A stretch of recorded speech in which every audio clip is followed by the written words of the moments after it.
Okay, we are good. We are live. It is day 3 of Western States Live from Olympic Valley, California. It is the day before the Western States 100. We are all so excited. After a year off, we are back here for North America's most important race. I am here with my co-host for the week, Corrine Malcolm. Corrine, good morning. How are you? Good morning. I'm good. Happy to be here again. Yes. And we are joined this morning by our first guest from Spain, Ragna Debats. Ragna, we'll get to you in just a second. I just want to say a couple of thank yous to our sponsors before we get started. Number one, Hoka, of course, the race's title sponsor, has pulled out all the stops to make our digital coverage of this year's race top notch. We are really trying to change the game of race coverage here in the sport of trail and ultra running. So thank you to Hoka for the support to make that possible. Thank you also to Buff, another great supporter of the Western States 100 and of ultra running in general, for making our coverage possible all week. Just a reminder, tomorrow, starting at 4:30 a.m., Corrine and myself will be having our coffees. We will be filled with enthusiasm, and we will be covering the race nonstop throughout the entire day. So if you're watching this on YouTube right now, make sure you subscribe to the Western States YouTube channel so you don't miss any of the action tomorrow. Finally, before we get started, I just wanted to say, we know we had a little bit of audio issues in yesterday's live stream. We apologize for that. We are learning. We are trying our best. We appreciate your understanding. We are learning, and we're getting better, so we appreciate your feedback, and we hope to do this a little bit better today. And also, we had some feedback that you wanted to ask questions during our interview show yesterday. I now have the chat up on my computer, so if you want to submit questions for Ragna and our other guests today, please do so in the YouTube chat, and I will do my best to pull some of those out and ask our guests to help make it a little bit more interactive. Okay, on to our conversation. Ragna, welcome. It's very nice to see you. You are from Spain. It is your first time here at the Western States 100. Is it your first time racing in North America? And how's your experience been so far? Hello, good morning to everyone. I'm living in Spain, but I'm actually from the Netherlands. So that's one little correction. Yes, it's my first participation. It is actually my first real visit to North America, because I have been here a couple of times. In Montana, I raced there a couple of years ago, and Saranac Lake. But it was only just for racing, and this time I've been here like for a month. To see a little bit more of the country, of some different states, and yes, it's the first time I'm running Western States. We're so excited to have you here with us this year, and it's my understanding that not only is this your first 100-mile distance race, but you only found out about a month ago that you had a bib into the race. How has that been, making that kind of quick adjustment to be ready for this weekend? Yes. It was just over a month ago, I think, but I have been wanting to participate in this race for many years, but it's not so easy to get into it, so I hadn't been lucky so far, and my chance was through Ultra Trail World Tour, and in the end, I became this bib, and the news, the message came through by email, and I read it, and I was like cleaning my eyes again, and I read it again, and I was like, is this really, really true? And I'm getting goosebumps now, because it was just like my dream to come here, and it was true. I wrote actually an email like, is this really what you wrote? And 5 minutes later, I had the answer, yes, I can confirm you have your bib, and I was just so happy. What a beautiful story, and so well described, and I love the goosebumps. I mean, it's something that we all feel about this race as well. It's the most important race here in North America. Of course, you're from Europe and have raced a lot in Europe, and you've been the skyrunning world champion. Skyrunning, of course, races that are a lot shorter, more technical, more steep than the Western States course. I think this is your first 100-mile race as well. How are you thinking about your skill set as a skyrunning athlete, transitioning to a flatter, faster course here at Western States? Yeah, I guess it's quite a different race. I've actually done different types of races, not only sky running, and actually I am naturally more of a fast runner than a sky runner, like a steep running. So for steep mountain races, I have to train a lot to get the strength in my legs, and naturally it seems that it is just easier for me to run fast for a long time. So that is something I think which works in favor for me during this race. It's the longest distance, but not the longest time or a similar time to other races I have run before. Last year, for example, I ran Montreux Trail Festival. It was a race of, I think, 115 kilometers, so not so long, but it was with 8,500 positive altitude meters. I don't know how that translates into feet, but that's a lot. And it took, I think, about 16 hours something to complete this race. I won it. So in times I do have some kind of feeling of what it will be like to run for such a long time, but yeah, it won't be so much climbing and descending. It will be more runnable. Yeah. So it will be slightly different. So I was talking to Ruth Croft, and she said that it was my understanding that your family has kind of been on a worldwide road trip project, getting to run in a bunch of different places, and it sounded like most recently you'd been in Costa Rica. Is that how, I mean, looking at this race being so hot this weekend, do you think getting to spend that time there will have prepared you well to be here running in the heat? Yeah, I think definitely. I came from Europe, so in order to enter the States, we had to do a quarantine, and we did that in Costa Rica. That was over a month. That was like 6 weeks ago when we entered. I stayed there for 2 weeks, just enough to do the quarantine, to see some friends, and to train in the heat. We went to a hot part of the country and trained with the most hot and humid conditions possible.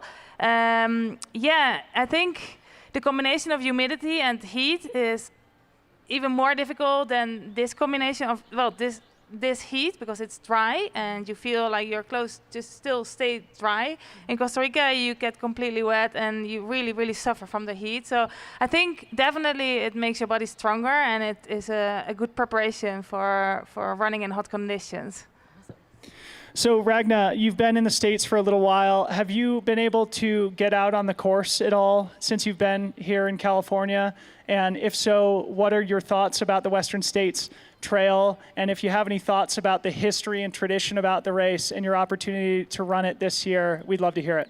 Yeah, so as you mentioned before, we are on a project which is called Rolling Mountains.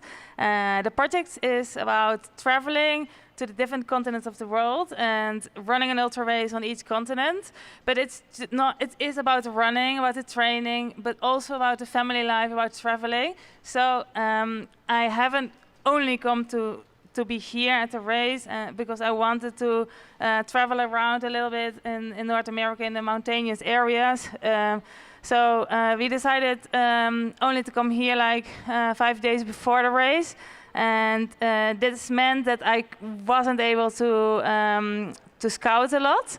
So 2 days ago I just went to have a look at the river to see what that will be like, because I heard so much about it, and I ran a little stretch there, only like 45 minutes, and I had another run another day on the course. But basically I don't know the course. Personally, that is something I like as well. I like to know the finish, because sometimes mentally it can be really hard to run the last 10 or 20 miles. But I will be with my pacer, so that will hopefully help me. And otherwise, I think it's also really nice to actually not know the course, because you will get all sort of new impressions, and mentally that can make you feel really strong, I think. Yeah. So where on this Rolling Mountains project are you headed after this? Yeah, so it's a really nice project. The thing I didn't tell you about the project is that we make a documentary on each continent. So we started in 2019 when the COVID started. We started in Asia, Then we went to South America, did Central America, went to Costa Rica, did the self-isolation there, which is also a really nice video. And because we did it like in a very nomadic style, just a tent and just cooking on fire on the ground. We didn't have anything there. And yeah, then we went to Europe, filmed Europe and raced there. And after that we went to Africa, had a really, really exciting time there. And then we went back to Europe because we couldn't really go anywhere, and we were waiting for North America to be summer. So we wanted to be here in a good time of the year, and to be able to race. So then this is the 5th episode of our project, and afterwards we still have New Zealand, Australia, so Oceania, but it's impossible at the moment to go there, so we're just waiting.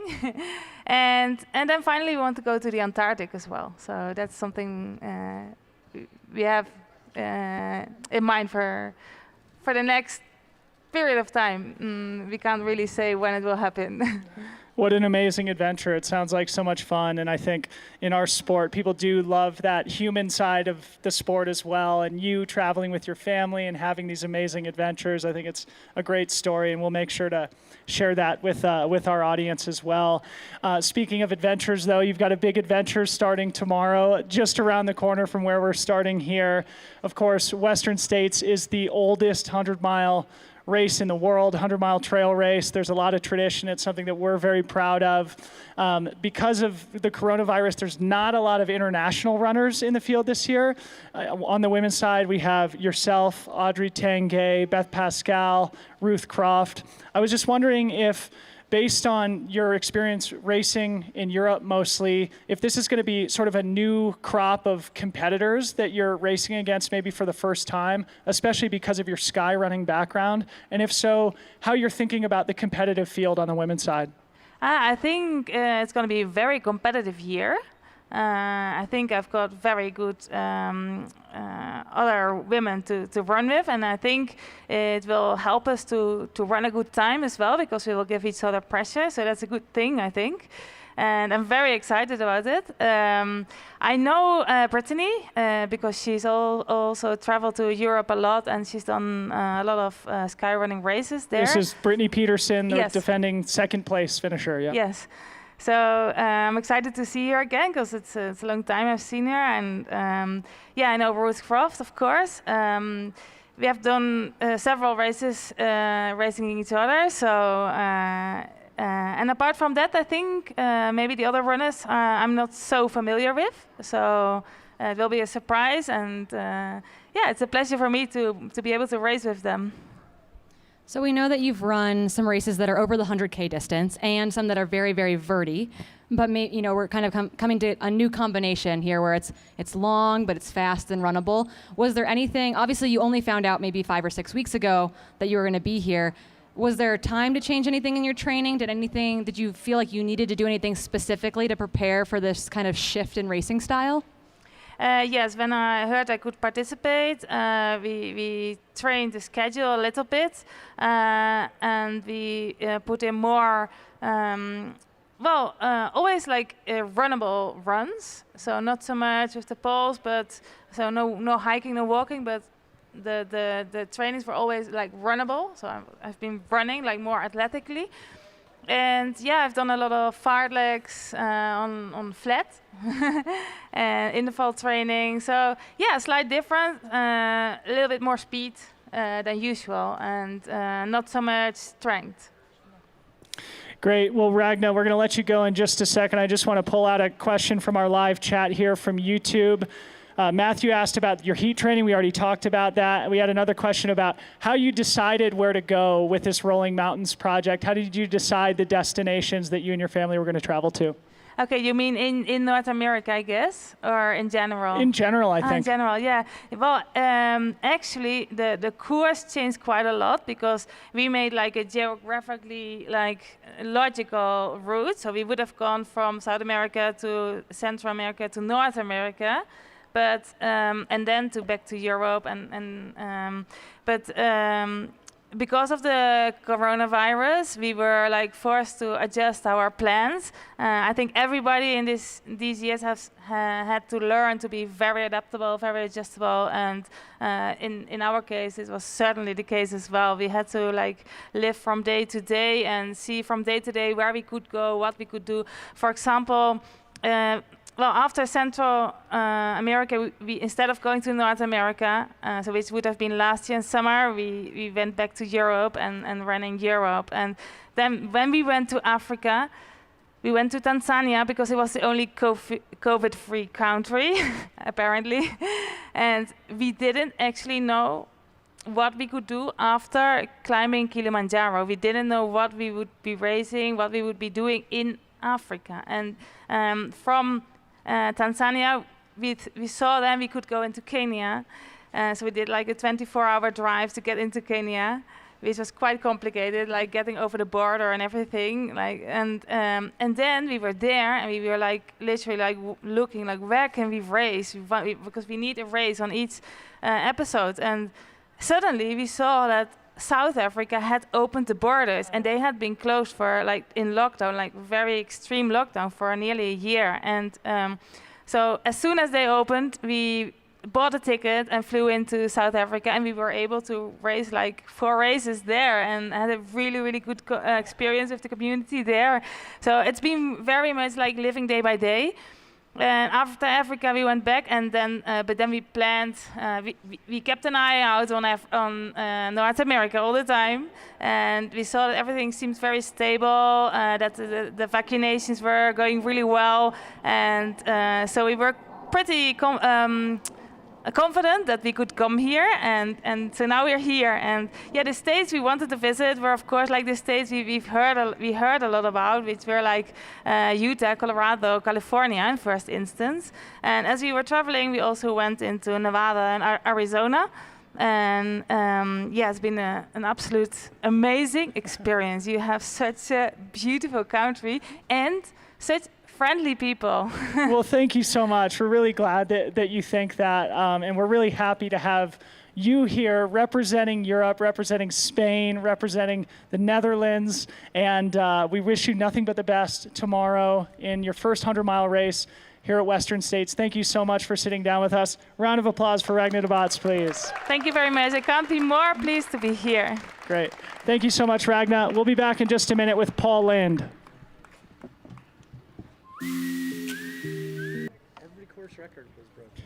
Okay, we are back. Welcome to our interview with Paul Lind from Idaho. Paul, we're really appreciative of you being here. I just want to remind those who are watching on YouTube that we do have a chat function going on live. I have it up in front of me, and we'd love to pull some questions out of that chat to ask our guests today. So if you do have a question for Paul or others, please don't be shy. Type those questions in, and we'll make sure to ask them.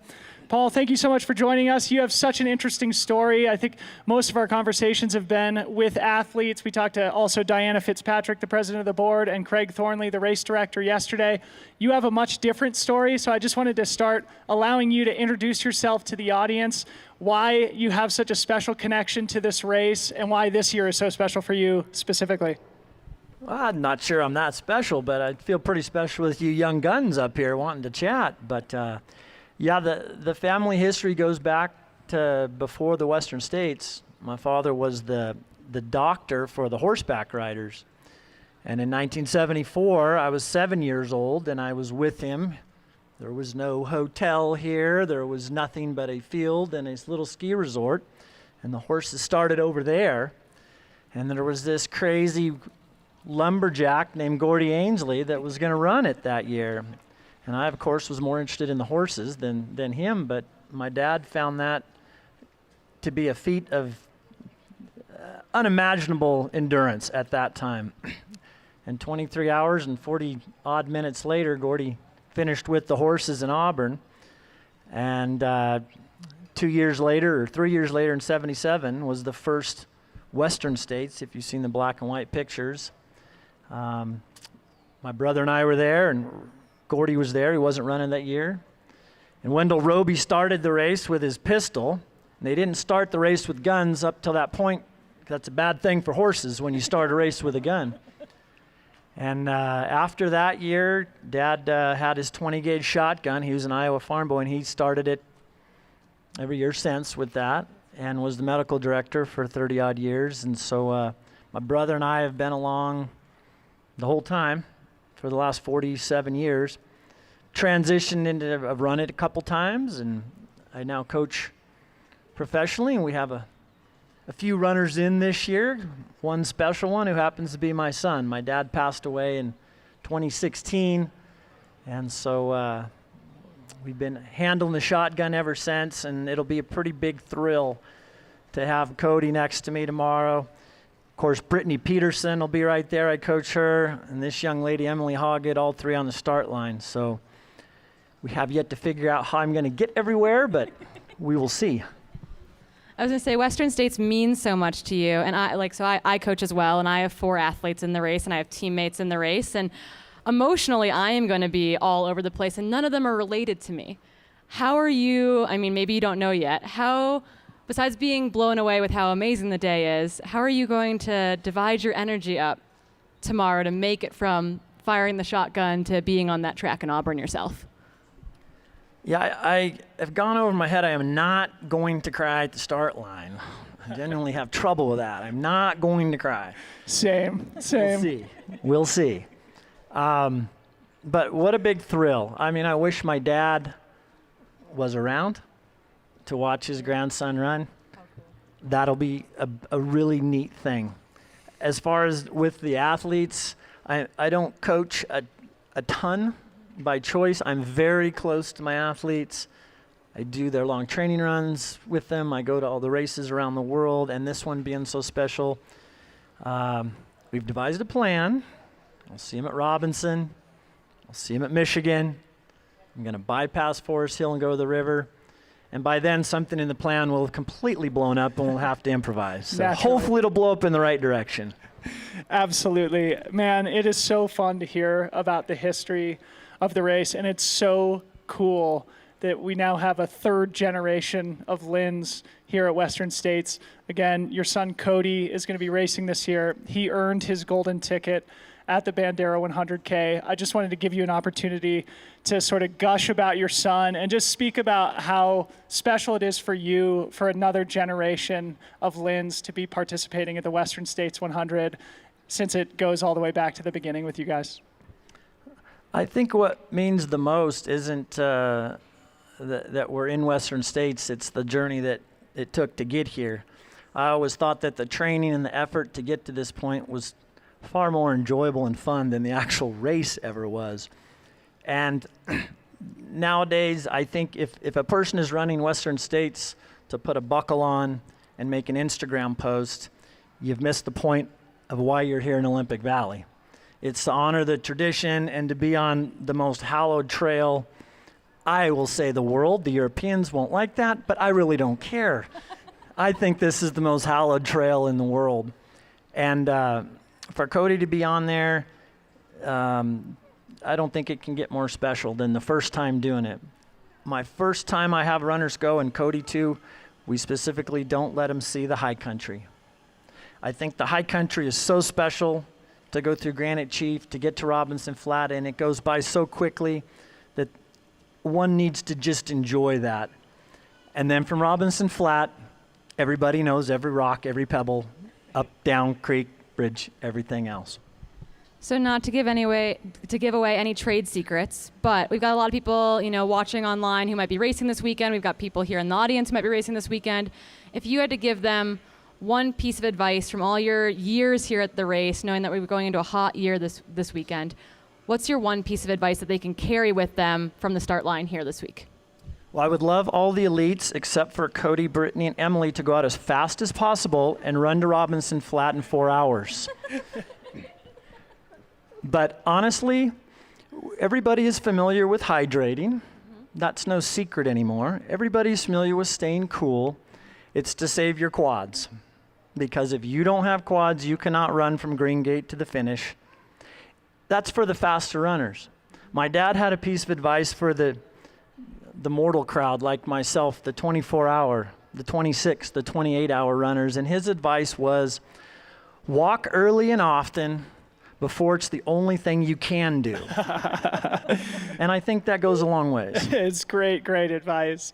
So looking back 2 years at the 2019 race, where Brittany Peterson, one of your athletes, finished second place in one of the most amazing battles of all time with Clare Gallagher.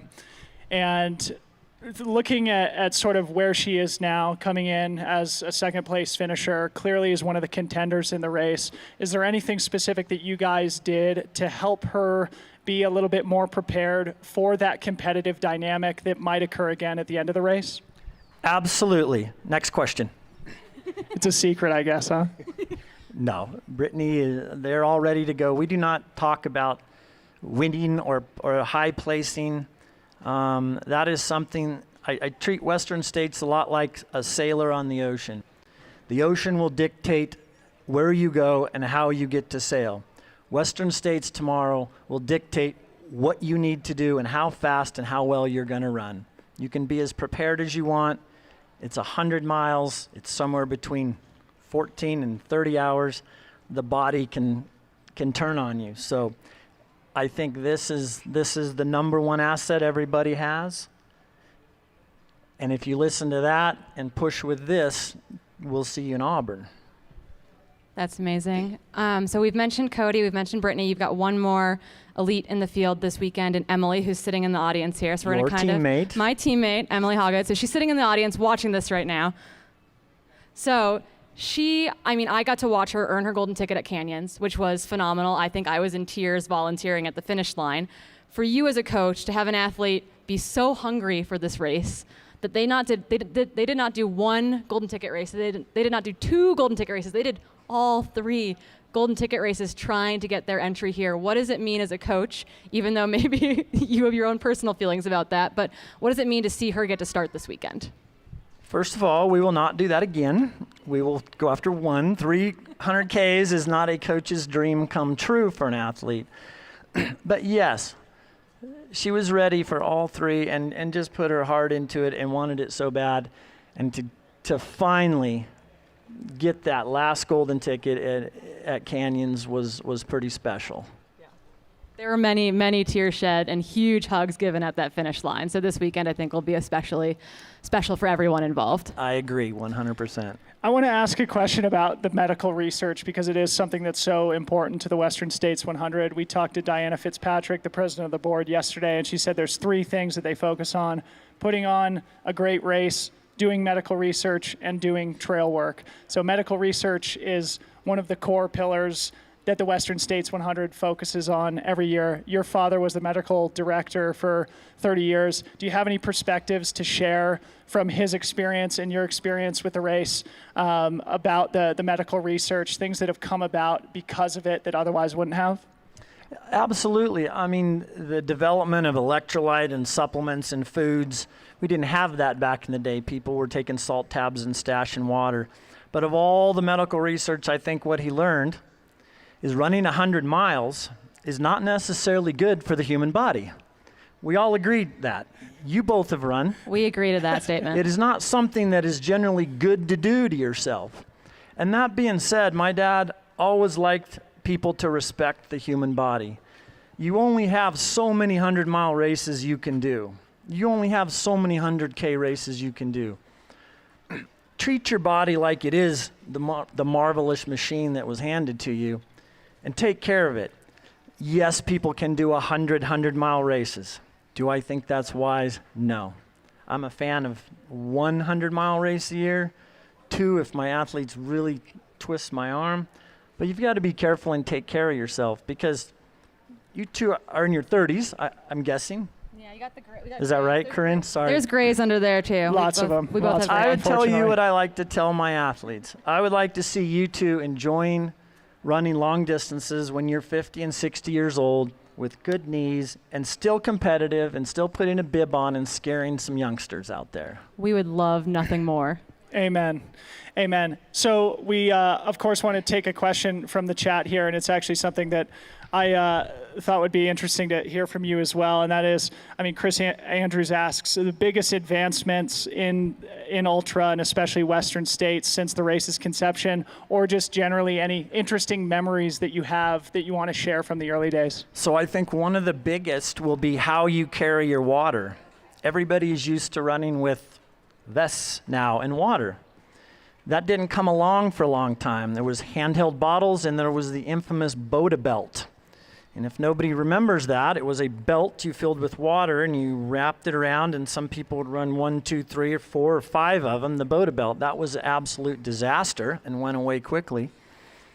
The drinks, the electrolyte and nutrition drinks, Tailwind and Roctane and the things that come along with it, I think are a huge asset if you use them correctly nowadays. So I'm just pulling something else up that I thought was really interesting when I was sort of looking into your story. I think you ran the Western States 100 in 1986, right?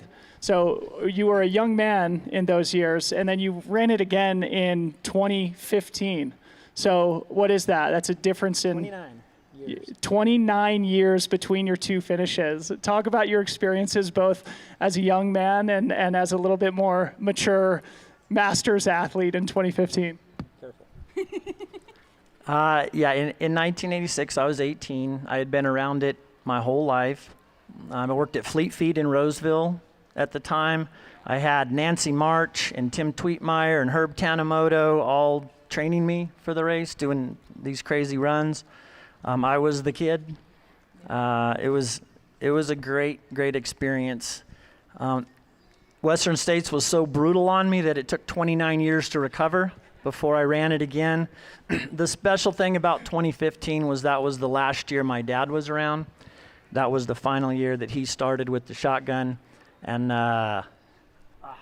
That's so special.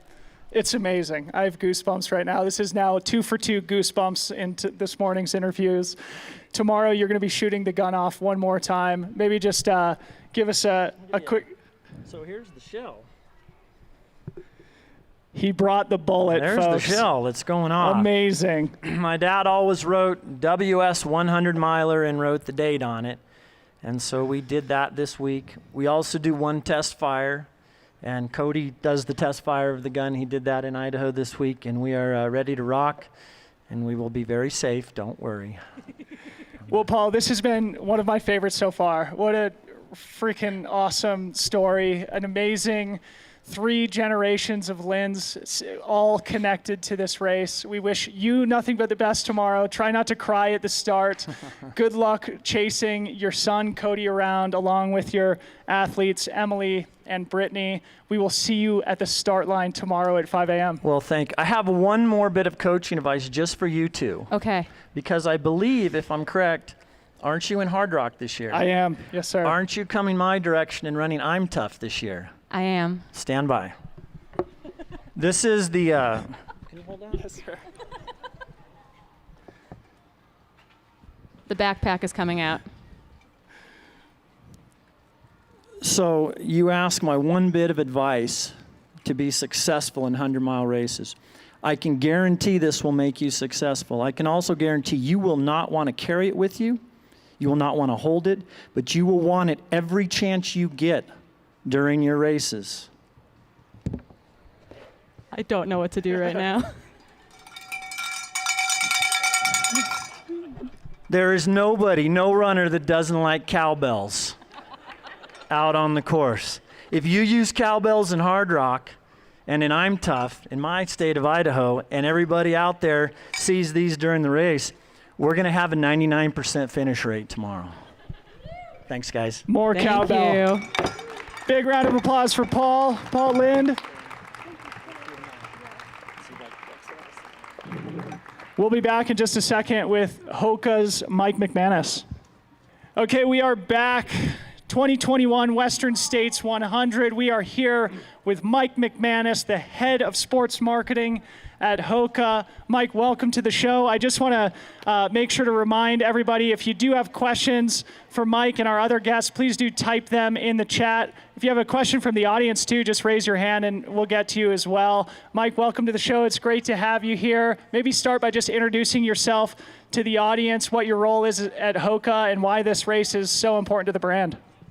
Yeah, thank you so much, Dylan. And let me just say, it's electric to be out and see people so close that we've all been doing Teams and Zoom and seeing this race finally happen again. And we've been waiting now almost 2 years to be a part of this. But back to your question, I direct sports marketing for Hoka One One, and that means more or less, look after our athletes and events, and of course, if you're not familiar with Hoka, our genesis is this world. It's the ultra trail world. It was founded by two very smart, much smarter than me, gentlemen, and it was born in the Alps in France to try and figure out how to get up and down the mountains in the Alps and survive, especially as everyone knows, in terms of quadriceps, hips, all those things that take on a lot of pounding after mile and miles. So that's the birth of Hoka. So,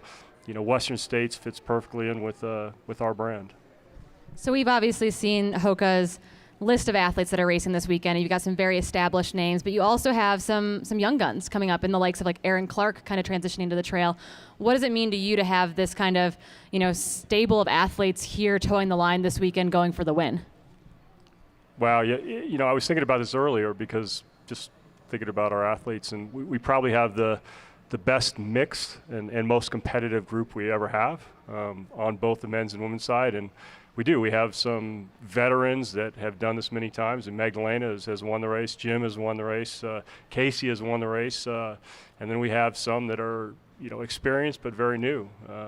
Tim Tollefson, one of those athletes that I think this a lot of times could be his home course. I don't want to jinx him, as one example. That's right. And then, some newbies like Hayden Hawks or even Aaron Clark. And Aaron is so interesting, such a badass. She was actually, of course, a very competitive athlete in college, All-American at Colorado, went to NAZ Elite trying to, cut her teeth on the track and was absolutely injured the entire time and, struggled and has ended up, of course, relocated to Missoula and finding the trails and finding new life. And, I think one of the most exciting things about the Ultra Trail World to us is the energy and the push that all these athletes are moving towards this category, this sport. It doesn't have to be 100 miles, but the trail world is alive and well, and I think I think our athletes are a great example because they come from all forms. Some are pure trail runners, but a lot of them are coming from the track, and we have some very new runners to this race. So, we're super excited to see what happens. Yeah, I'm personally super excited to watch Aaron Clark run this weekend. It'll be fun to follow her story throughout the course of the day tomorrow. So sticking on the subject of athletes, Corrine and I actually were talking about this the other day, that we inadvertently invited a ton of Hoka athletes to our show because we just went through, who are the most interesting, who are the most competitive, who are, some of the people who are the most liked and well respected in the sport. And yeah, like I said, you guys have done an amazing job at sort of recruiting and identifying great, talented athletes. So as the head of sports marketing, I wanted to give you an opportunity to talk about the process that you guys go through to identify these athletes, what you look for both in their talent and in their personality to make them a good fit with the brand. Wow. Pressure on me, I suppose, to make things happen, or our group, certainly our team. But I think, as I just mentioned, the sport, there's a continued evolution of the sport, and you do have some amazing, trail athletes that are pure trail athletes that come to it from a different, Audrey Tanguy, who's here from France.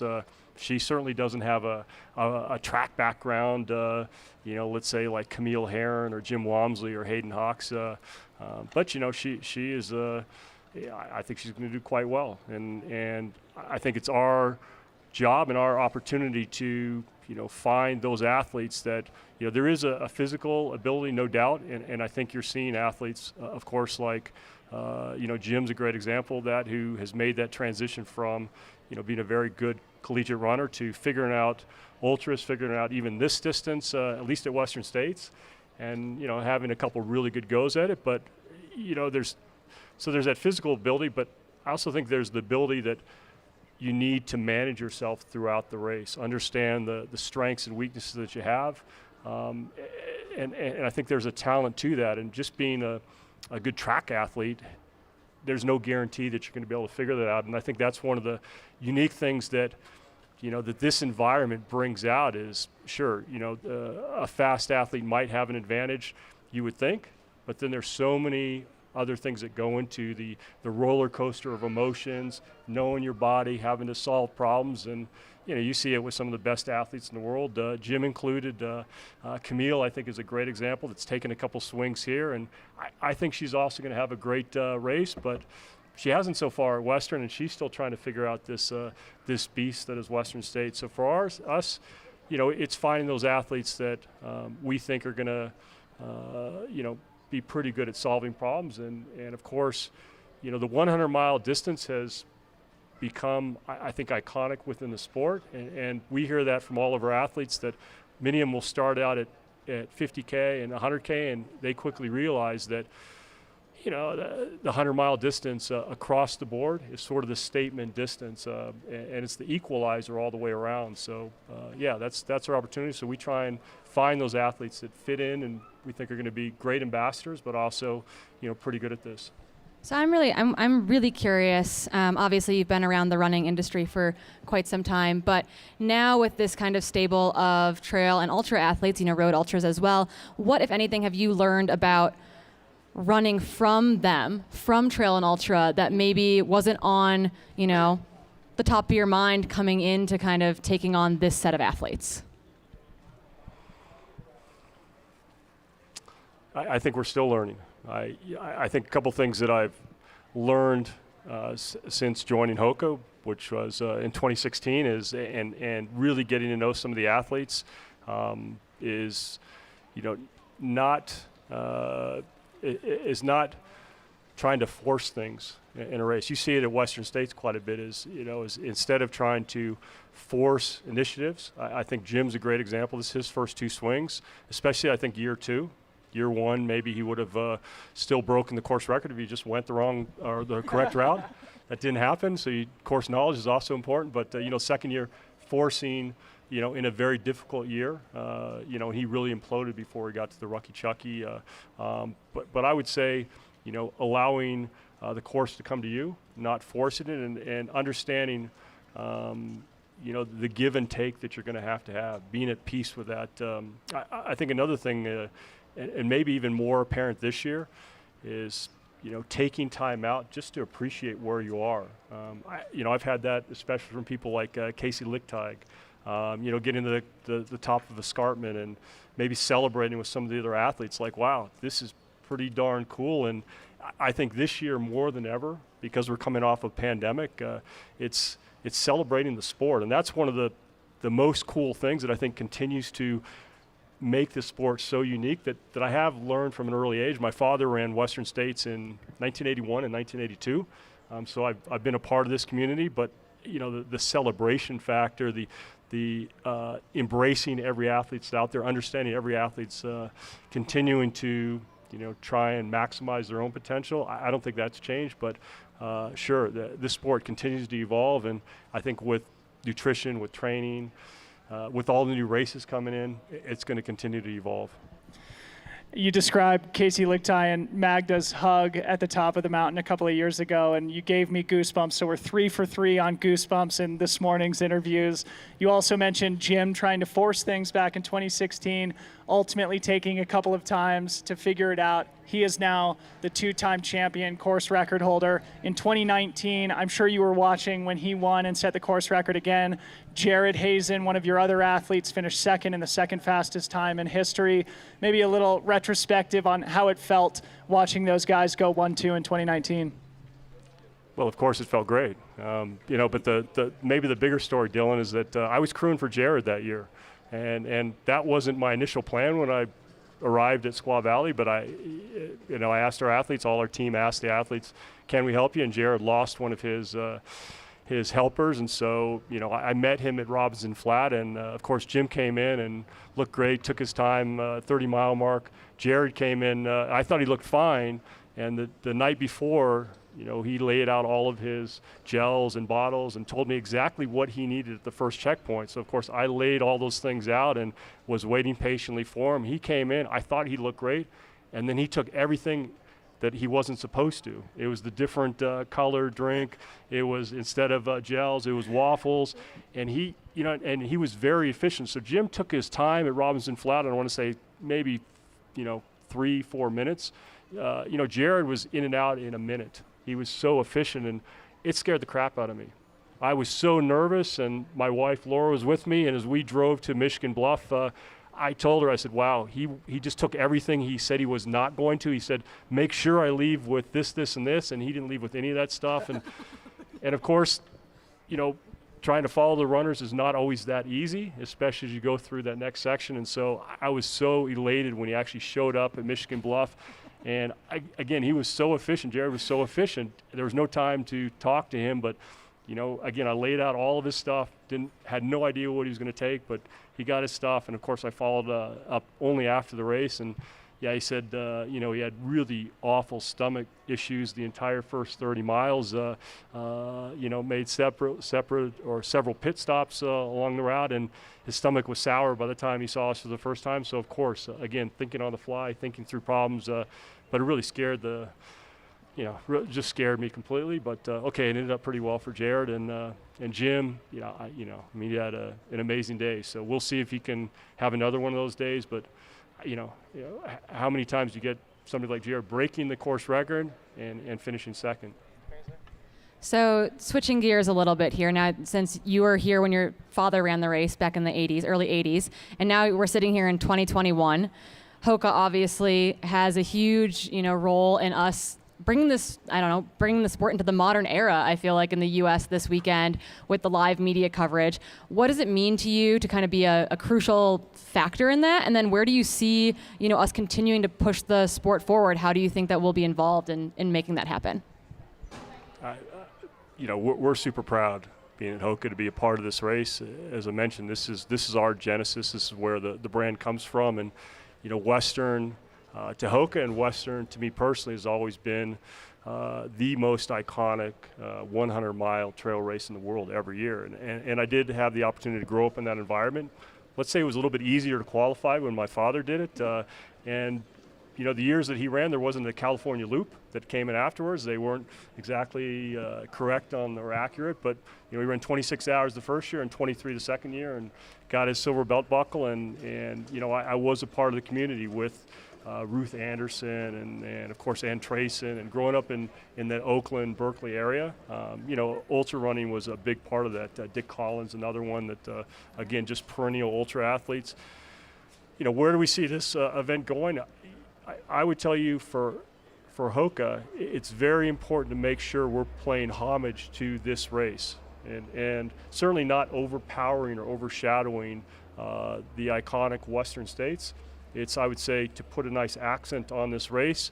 One of our goals certainly is to help bring coverage, like we're doing today, like you're doing, like during race, to a much higher level. So, we really want anybody around the world to be able to follow the race for years to come and follow all the amazing stories, because right now, there are 379 amazing stories that are happening, and we certainly want everybody in the world to be able to gravitate, follow that event. So that's one of our big goals with the race, to help Western states make sure that it's really able to be broadcast, communicated, and just show off, what is, in our humble opinion, the most iconic 100-mile trail race ever. So well said. And just on behalf of Corrine and myself and the other rabid ultra running fans worldwide, we really do thank you and Hoka for making that investment. It's something that our sport really needs, and we are very happy and proud that we can help contribute to that as well. So thank you for helping to support the live coverage this year on behalf of Ultra fans worldwide. I know that inclusivity is also very important to the Hoka brand. I wanted to give you an opportunity to talk about your guys' philosophy around that and why it's so important. Yeah, thank you. And of course, ultra running is interesting that it's still, if we're being honest, it's still a male, driven sport, white male driven sport. And, we see that opportunity to continue to make sure that everybody has opportunities from a cultural basis, and of course from a gender opportunity. I know you are in Hard Rock. That's one of those races that, on a given year, maybe less than 10 women will actually earn spots into it. And even on the best year at Western States, 70-30 maybe is the percentage. And, where do we see that going? We want to see all races get to a place where, there's equal opportunity. And, I think that's another objective that we have. And, we're moving in the right direction for that. But, Hoka certainly, offering opportunities, getting everybody excited about the sport and continuing to make anyone believe that this sport is open to themselves is incredibly important. So that agenda of ours and that objective will not change. It's so true. And again, it goes back to the live coverage this year, is just being able to tell the amazing story of our sport, the amazing story of the people in our sport to the general public, to hopefully bring more people, to be a little bit more inclusive, to be a little bit more equal and equitable is something that we can all strive for. We have one last question for you before we let you go from our live chat here. Matthew Hoadley asks sort of what the process is in integrating some of the athlete feedback into the product. Yeah, it's very important. It's very important. So, we do have a product team and innovation team that works very closely with athletes on current products and feedback, of course, and in terms of what is going well and what needs to be improved. And as we move forward or look forward, as a lot of people know, shoe business, we're working maybe 18 months out on product. And so, our athletes are already working with our product team, with the innovation team on products that, are not going to hit retail until a year from now, perhaps even a year and a half from now. So we do have some nice surprises coming out. I'm not allowed to share those right now, but I would tell you that the feedback that we get from athletes is critical because, tip of the spear, the athlete that has spent really the last 2 years, and I can go beyond just our contractual athletes. Really, I'm talking athletes and anybody that is had a placement at Western States, that's an athlete that's been basically training for this race, unknown if it was going to take place for the better part of 2 years now. And I would tell you any one of those athletes has a very good feel of product, how it works, what's not working.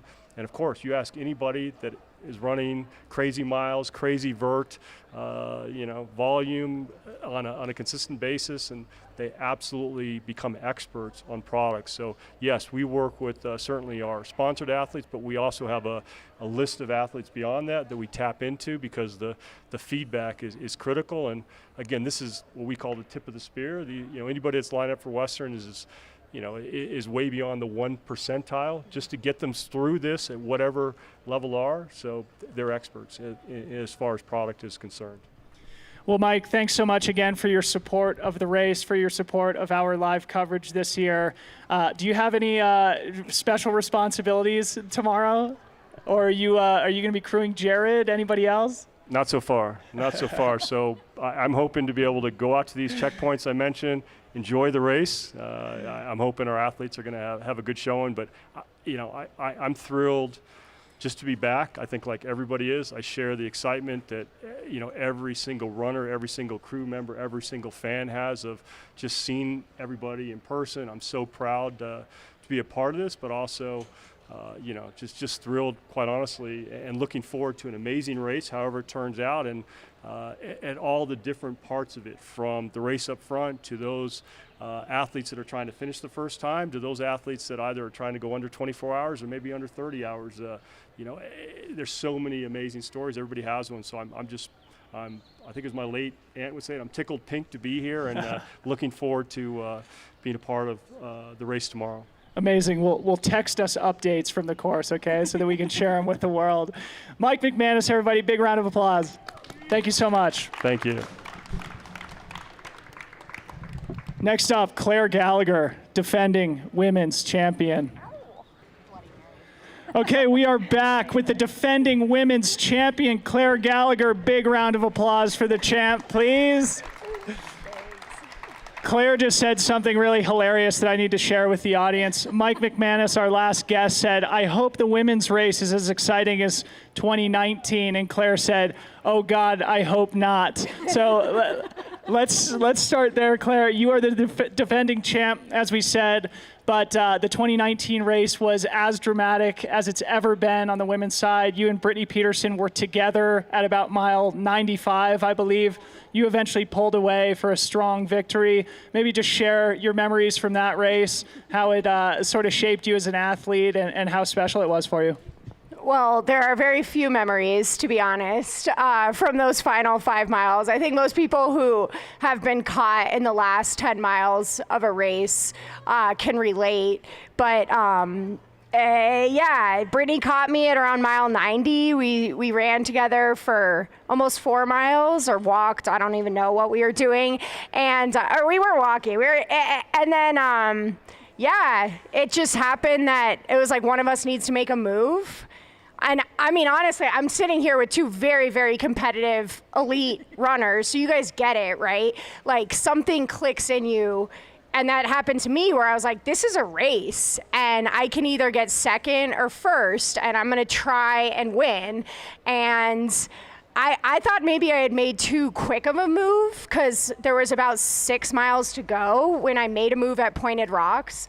I borderline dropped my pacer. I dropped all the extra stuff in my pack, and I just went and didn't look back. And Brittany, couldn't keep up in that moment. Although Brittany had an amazing race because she got me in the first place. So yeah. I think we were all, I don't think any of us, some of us didn't even know what had happened, I think, that had been that back and forth until the next day or the next week even. Those of us that were racing or even spectating, I think, was kind of hard to keep track of that. So it was very impressive after the fact. But what I think is a really interesting thing, in 2019, leading up to the race, you were backpacking around the Arctic, I believe, right? And then most recently, I know you were in a different type of Arctic, maybe a little bit more mosquito-y. Can you tell the audience about what you've been up to most recently and your maybe not so typical build up to a big 100-mile race for most? Yeah, thanks for asking, Corrine. I spent a little over a week in the Boundary Waters Canoe Area Wilderness. So if anyone's from the Midwest or, Midwest, I'm not from the Midwest, but I have a ton of family, right? So many of us have connections to the Midwest. So I went up there with this amazing guy named Alex Falconer. He works for the organization Save the Boundary Waters, and he completed the first ever traverse across the Boundary Waters wilderness area, so 110 miles. I only ran about 30 with him. That was plenty, to be honest. Boundary Waters running is nothing like Cal Street. It's much, much rockier, much more up and down. The weather is much more unpredictable, and it was incredible. I mean, we're trying to raise awareness for a proposed sulfide ore copper mine that would be on the border of the Boundary Waters wilderness area, and this is some of the most pristine water on planet Earth, so hopefully we can rally runners like all of us. You can check out SaveTheBoundaryWaters.org to send a note to your representative, because every single rep in the country will vote on a bill this year to protect this area. So, combining running with things a little bit bigger than ourselves. I mean, Clare, I think that's something that everybody really loves and admires about you, is that you are much more than an athlete. And I wanted to sort of allow you to sort of talk a little bit more about what you've been up to, right? Since 2020 was sort of the lost year for a lot of athletes, I'm sure you weren't just sitting at home doing nothing. What have you been up to since your victory at the 2019 Western States 100, and how did you spend the 2020 year? I did a lot of resting, to be honest. The mental toll of 2019, I don't think I realized what a toll even this race in particular took on me. I wasn't really right in the head probably for a few months. Like digging that deep over 17 hours is when something you don't even really expect. I mean, I showed up in 2019 fresh off of basically a mountaineering trip in the Arctic National Wildlife Refuge, and was just grateful to be here. My goal was to finish and then to win. It took a while to decompress, and I didn't race at all in 2020. I took a bunch of freediving courses, which essentially freediving is like glorified snorkeling, and It's going deep in another way, I guess. yeah, exactly. I love the mental challenge of holding your breath, of lowering your heart rate. I think there are so many similarities between ultra running and freediving. So I know no one probably believes me, but I'm saying it here now. In 5 years, when everyone's into freediving, you can thank me. So I'm just happy to be back. I've raced a little bit this spring, 50K in Colorado, 21 miler in Idaho. And here we are. Definitely haven't done an ultra in over a year, so we'll see how this goes. Yeah, lots of people I think are feeling a little bit rusty coming into this race. Some of us need a rust buster to build confidence. Some of us take confidence from our training. Obviously, I think ultra people successful at ultras can run 60 miles a week. They can run 140 miles a week. That's the cool thing about our sport. But I think you're definitely on one end of the spectrum there. Can you talk a little bit about what it's meant to kind of, clean the cobwebs out over the last couple months to be at the start line here this weekend? Yeah, so what Corrine means by that is I'm very low mileage for racing hundreds, and my coach David Roche is somewhere around here.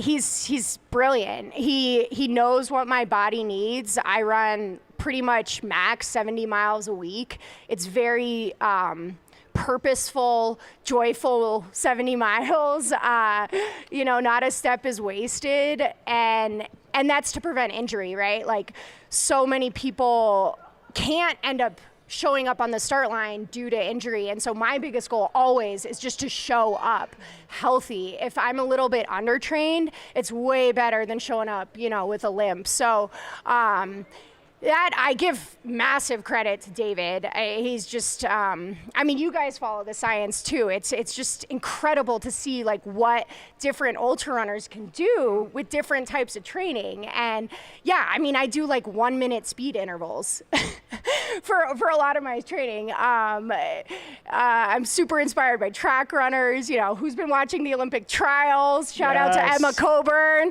Steeple. Colorado Zone. She qualified for the steeplechase in the Olympics last night, for those who don't know. My training is somewhat unique, but it works for me. It's a great lesson, and I think one of the other dynamics that is specific to you being the defending champion is maybe the temptation to be complacent after you've won the race, to feel like you've got it figured out. How do you reapproach the race with a beginner's mindset when you are the defending champion? Is there a temptation to sort of stick to what's work and not evolve? And if you can share any of how your training is similar and different to 2019, I think people would really love to hear. That is a really good question, Dylan. I'm like, could I have been backtracking? Like, did I do everything this spring? And to be honest, my training has been pretty similar over the past 3 years. I've had much less travel in the past year, which has been awesome. Like, a little bit more of a routine, I think, benefits me, because normally I have no routine. I was traveling almost 200 days a year prior to 2019. So it's been nice. I got 2 cats. I guess that's part of my training routine, is chilling with my cats, getting my mind into the empty zone, because so much of ultra running is mental. I think it's undervalued of how much of the next day happens up here. When we look at these elite fields, every single person, we got 30 men and 30 women who are pretty much equally as fit, with different training plans.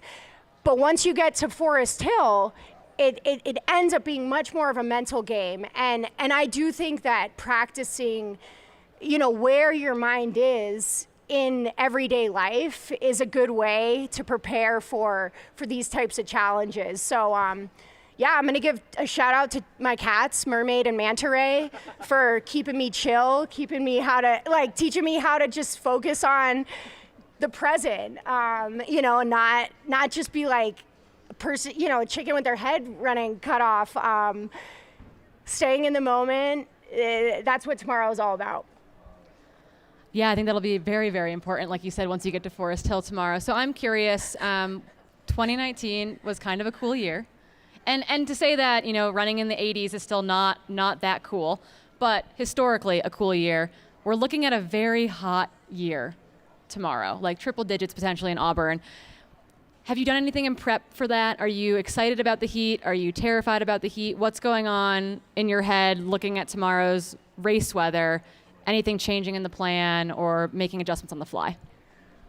I'm super excited for the heat. The hotter, the better. I want to see that mercury go up. I personally think it's one of the coolest parts of this race is to see how runners handle this super extreme temperature challenges.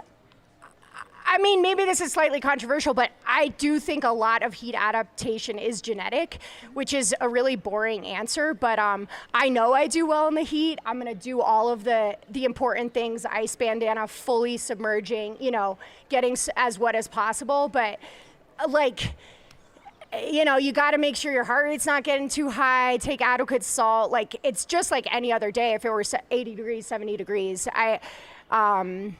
Yeah, I'm excited. And I think the heat will be what it is. So Claire, we've got a great question here in our chat from Saul Ramirez. And what he asks is, from an outsider's perspective, Claire seems incredibly carefree and embodies the spirit of running free. What do these competitive and publicly broadcasted races mean to her? I think in other words, like, you do seem so carefree, but you're obviously a competitive person. And we saw the race in 2019 come down to the very last miles. How do you balance Claire, the carefree person, with Claire, the supreme competitor? Thanks for that question. Who is it, Saul? Saul. It was super nice of you. Yeah, I think that's one of our challenges, all of us, right, is balancing being like a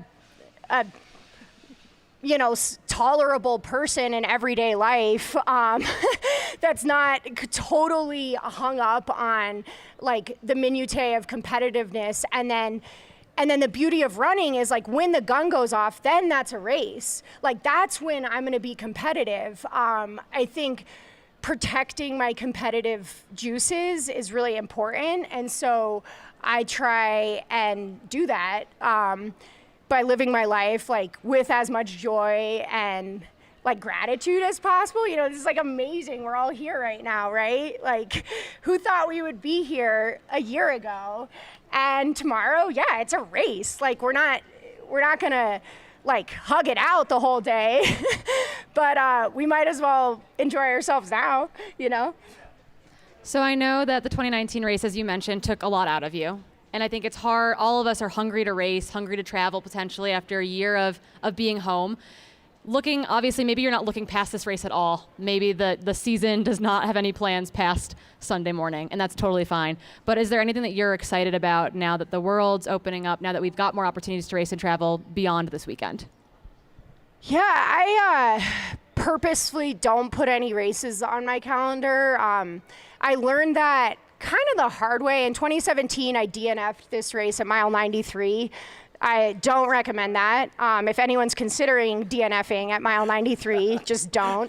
And to be honest, I think back to the mental elements of this sport, I had a pretty stacked rest of my year. That year, you know, I'm like, oh, I got CCC in a couple months. I got North Face at the end of the year. And in 2019, I didn't sign up for any races after Western States, and that allowed me to show up here. You know, I've got 100 miles to run.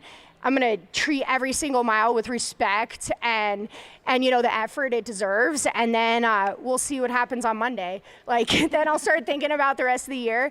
I will say, I think it's really sweet. So the trail running international federation has kind of gotten their shit together and created, you maybe have already talked about this, a world championships all under one roof. So all of the short distance world championships will happen in conjunction with the long distance trail running championships. That'll be in November in Thailand. And the US team is resume based, so like I will apply to that team. I think it's exciting that our sport's getting a little more organized. Hopefully you guys will apply Amen. as well. Amen. Yeah. So keep your eyes out for that. I'm excited for the US to actually show up at these races in a little bit like more legitimate forms than in years past. Amazing. Clare Gallagher, you're an amazing champion of the race. You're an amazing champion of the sport. I love the lessons of training on relatively minimal volume, of being carefree but also competitive, and of not DNFing at mile 93. Everybody remember that at your next 100-mile race. Don't DNF at mile 93. Big round of applause for the defending champion, Clare Gallagher. Thanks. Big round of applause for Corrine and Dylan, who have been here for like 3 days, just baking in the sun. Just getting a great tan. Next up. You guys make our sport cool, so thanks. Thanks, Claire. Next up from Bend, Oregon, the legend, Max King.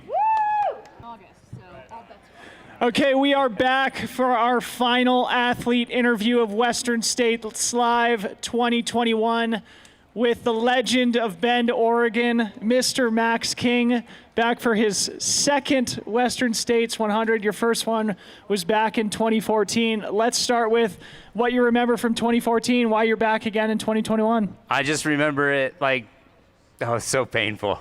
It's so painful. That's why it's taken 7 years to get to this point where I want to run another one.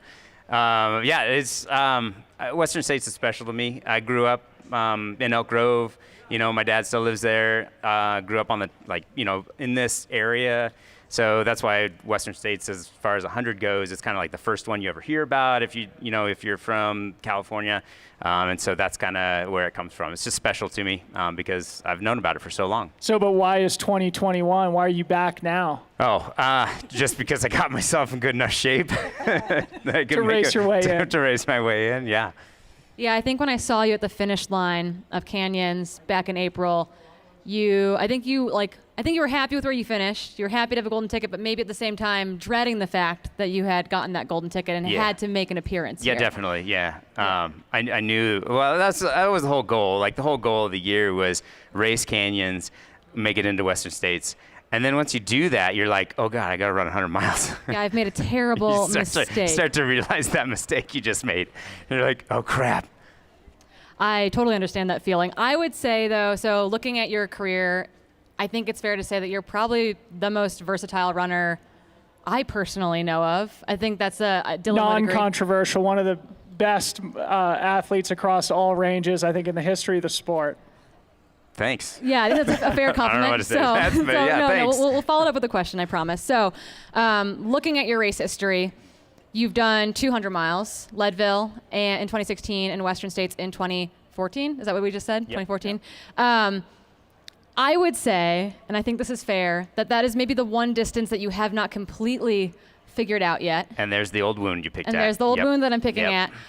What, if anything, obviously you're here for a reason. What do you think you've learned from those experiences that you're going to bring forward into the race tomorrow? Well, I obviously learned the 2 wasn't enough. No, I mean, there's always those things you learn from those bad races, and a bad race is always going to be a better learning experience than a good race. And so, with those 2, I learned a ton. I learned things about nutrition. I learned things about pacing. Hopefully I learned things about pacing and things like that. And then, you come back to one 7 years later and you're like, oh crap, I think I forgot everything that I learned in the last race because it's been so long. So hopefully I haven't totally forgotten everything that I learned. But I mean, you become more confident over the years. You become stronger. Your training gets better, and I think that's where I'm at now. Is I'm at a point where I feel more confident going in than I did in either of those races, and hopefully I'm healthier. Hopefully, I've figured things out that I didn't know then, and I'll be able to kind of correct those as we go through the race. Hopefully, I've learned a little bit more about pacing. Canyons actually, 2 months ago taught me a lot about that, and I'll kind of treat it similarly and not run off the front hopefully, this time.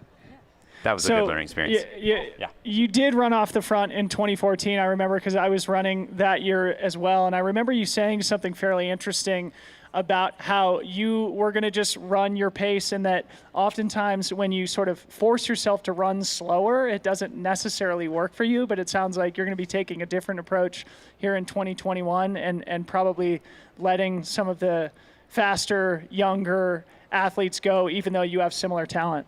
Yeah, am I really going to do that? That's my question. I don't know. That's my plan? Yes. Am I going to do that? I don't know.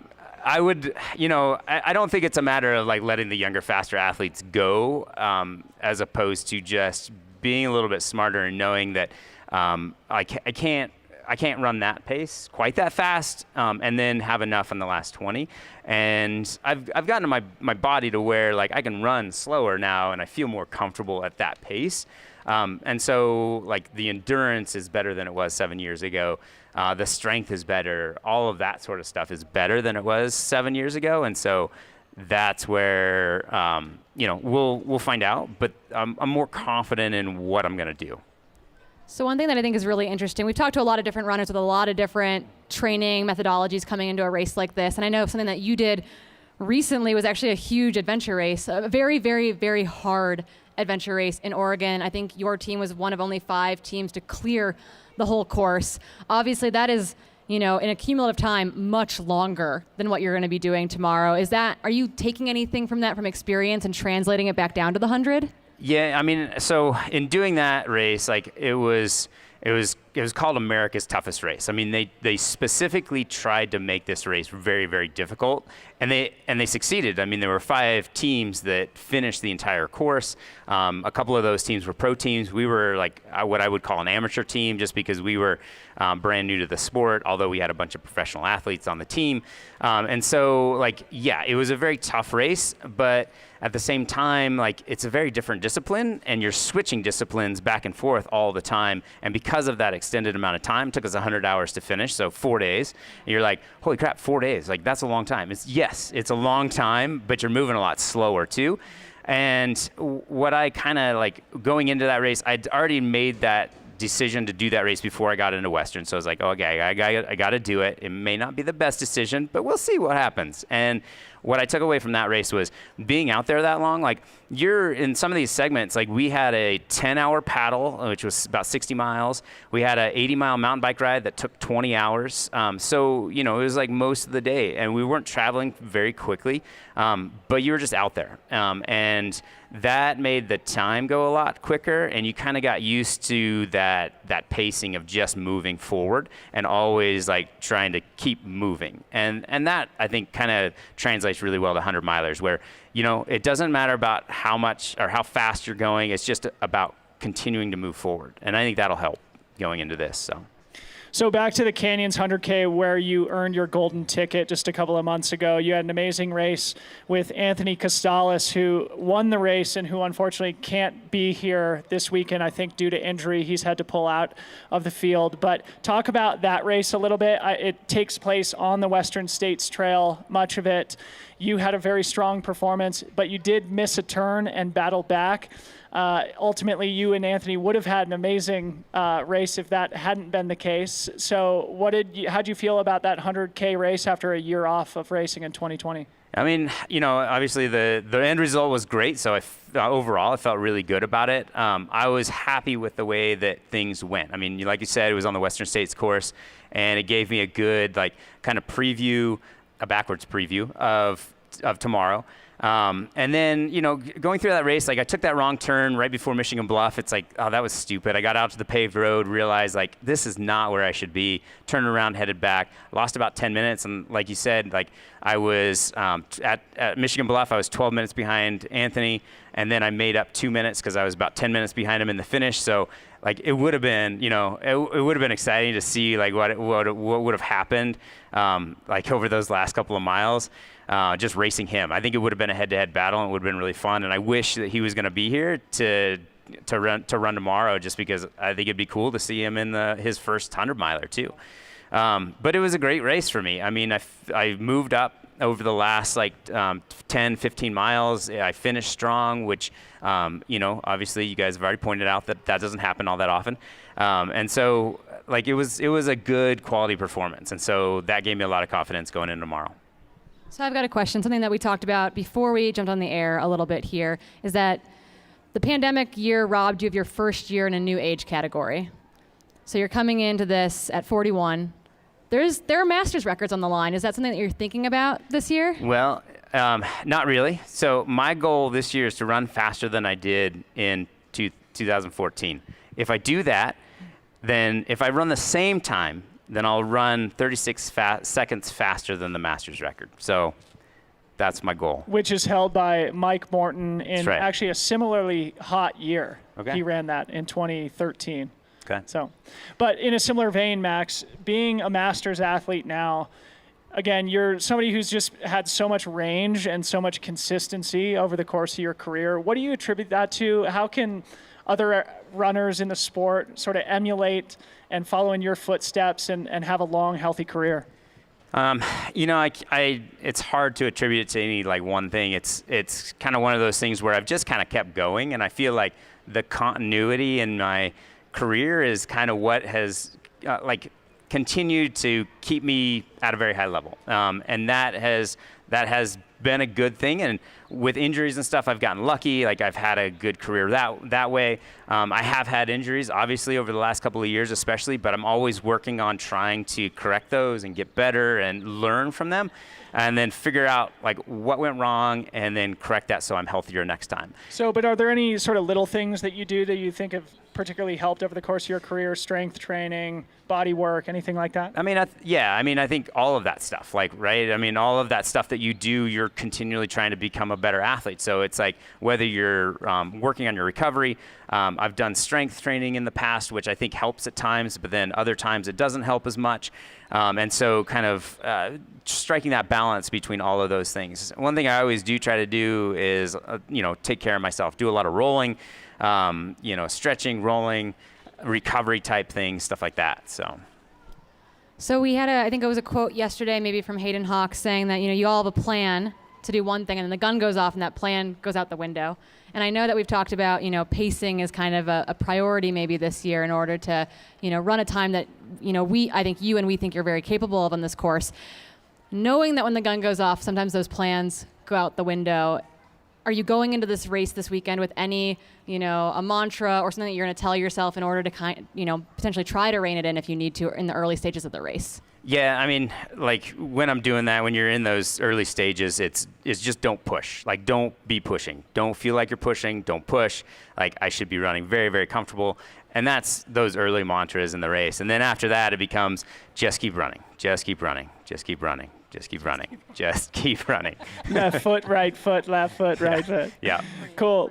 Max, before we let you go, we want to ask one question from our chat here on YouTube, and that is just, what is your favorite distance to race?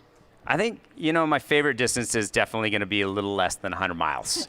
I like the half marathon to 50K distance.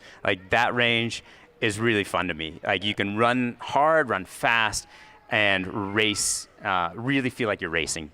That's how it feels to me. So I like that. Well, Max, you're a fan favorite. Welcome back to the Western States 100. We're all really looking forward to see you run this course again for the second time. It's been 7 years. Good luck to you tomorrow. Go get out of the sun, kick your feet up. Big round of applause for Mr. Max King. Thank you guys so much for having me on. Okay, in just a second, we're going to do something really fun. We're going to sit down with Meghan Hicks of I Run Far and Andy Jones-Wilkins, another legend of ultra running. We're going to talk all about the field. We're going to do a little analysis, prognostication of what we expect, talk about historical analogs, and all sorts of other interesting stuff, so stick around. Okay, welcome back, everyone. This is the final session of Western States Live. It is the day before the Western States 100 here in Olympic Valley. We've got an amazing panel of experts to talk all about the race. We're going to go through some of the course conditions, the weather conditions. We're going to talk about the men's and women's fields and just generally help the general public get to know the race a little bit more and some of the characters in the field. We've got a helicopter hovering above us now. Hopefully that doesn't screw with the audio too much. Anyway, to introduce our guests, of course, I'm Dylan Bowman, Meghan Hicks of I Run Far, Andy Jones-Wilkins, Corrine Malcolm again. I think, how many finishes do you have here? Zero. So together we've got 15 finishes on this panel, but AJW has 10 of them. So I've got 3, Corrine has 2, but we've been around the block. And Meghan, even though she has 0, of course, probably knows more than the 3 of us combined. So I'm a great stalker of all of you exactly. So guys, I think I'll just sort of tee up some questions, let you guys riff off them, and then occasionally sort of sprinkle my own perspective in. I want to just start with obviously the weather. This is something that people are talking about all week. We're looking at quite a hot day. When I checked this morning, it said the high in Auburn would be around 102. Maybe Andy, we'll start with you. What are some historical analogs? How does this year's weather conditions compare to years past? Well, like Craig said in his interview yesterday, it seems like once a decade there's a very hot year as opposed to a hot year. This is shaping up to be somewhere between 1995 and 2006, maybe a little hotter than 2013. So probably in the top 5 in terms of heat, in terms of Auburn. Now, as I think people know, the heat leading up to race day often impacts the conditions, particularly in the canyons. There hasn't been as much preheating. You imagine putting a pizza stone into your oven before cooking your pizza. It's kind of what the canyon walls are doing right now. But I suspect it'll be in the very hot realm, and that'll probably impact finishing times. I do think one of the fun things that you can see when you look through time is that if it's a very hot year, the race starts to shake out earlier.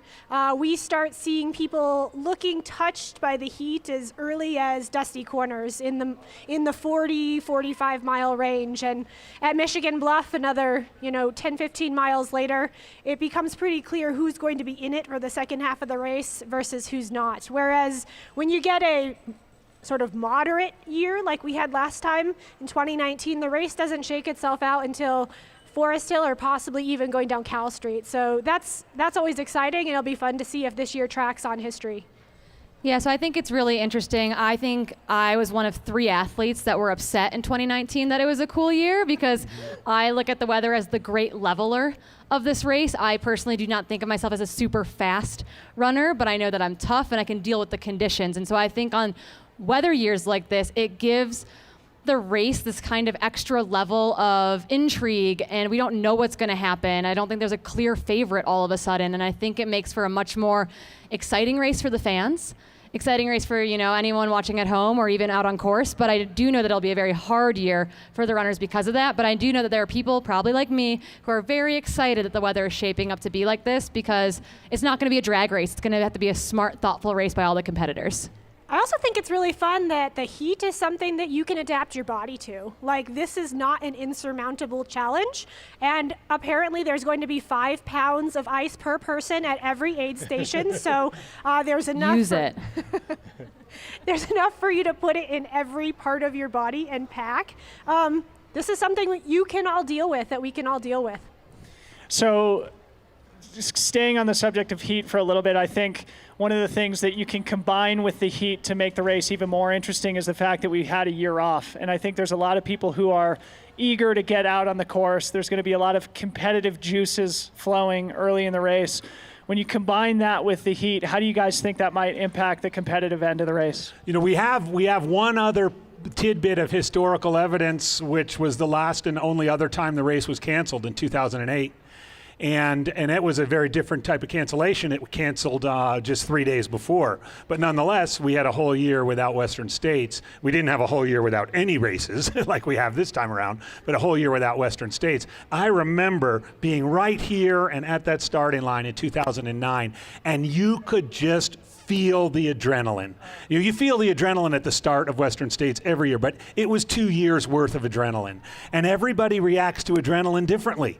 And we saw it that year. It was a relatively benign temperature year, but just going off the start, you just saw people like Hal Kerner, who ended up winning, taking it a little bit more careful than some of the other front runners. And eventually they all came back to Hal, and he won his second consecutive race that year. So there is going to be a factor that we can't can't completely measure that's just about how insane that adrenaline is going to be at 4:30 tomorrow morning. Are you sure that's not going to be just your adrenaline enough for all of us? Because I don't know about you, but I can feel it right now.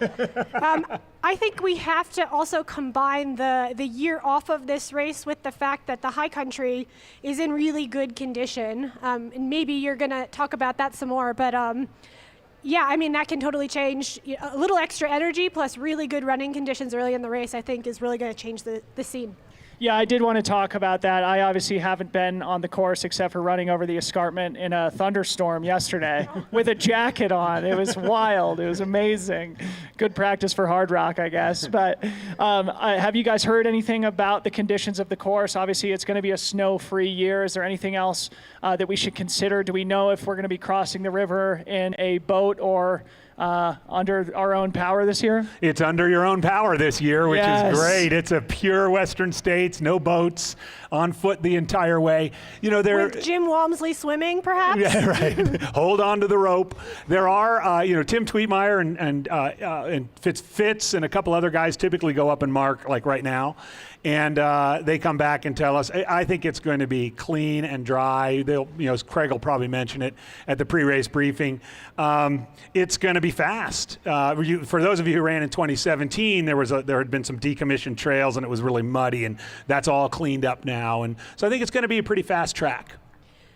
Which I think is interesting because usually the early miles are kind of the equalizer of the strength runners versus the speed runners. And having, for people who may not usually be as good on mud or technical terrain, having a runnable high country may aid them. Let's just say that. Like, they don't have to apply their lesser or less developed strength skills. But then there's the problem of, do we take it too fast because it's so runnable this year? I would add too that, sorry about that, while many people still consider the high country all the way to Robinson Flat, from Red Star Ridge to Duncan Canyon and Duncan Canyon to Robinson Flat gets hot early, especially Duncan Canyon to Robinson Flat. There have been a fire a few years ago. It's really exposed.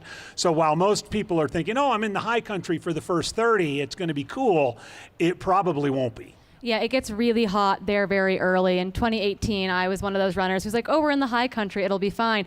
No, between those early aid stations, it can get really hot through that old burn. So it is interesting. I mean, at the same time, we watched athletes struggle on the snow, in both the snow and mud in 2017 and then some of the snow again in 2019. And, some of us run on snow during the year and it's very familiar, and some of us don't. And it froze really hard actually in 2019, and that made the snow much easier to run on than in years past.